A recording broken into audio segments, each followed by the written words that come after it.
Now, you're hearing General Narvane yourself. In fact, in 2020, I traveled to Daulat Beg Oldie. Daulat Beg Oldie, as those images show you, it's the world's highest advanced landing ground, because in 2020, at the height of Galwan standoff, there were these rumors being spread that India had been cut off at Galwan or India was facing trouble. I reported from ground zero. Subsequently, in 2021, I interviewed then Army Commander General Y.K. Joshi once the disengagement process had started. After that very tense standoff, now, General Joshi, as Army Commander, Northern Command, gave me details about, that Rizangla, Richinla, QPQ operations that India mounted, or both on the South Bank and the North Bank, where India occupied dominating heights, and ultimately the Chinese pulled back. Listen in.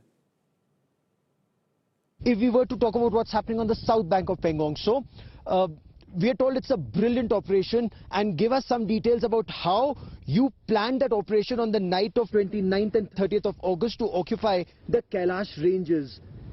Are we giving in too much by us vacating the Kailash ranges, and he's only going beyond Finger 8? Again, this was the turning point of the entire snow leopard, the entire events that are happening in Eastern Ladakh.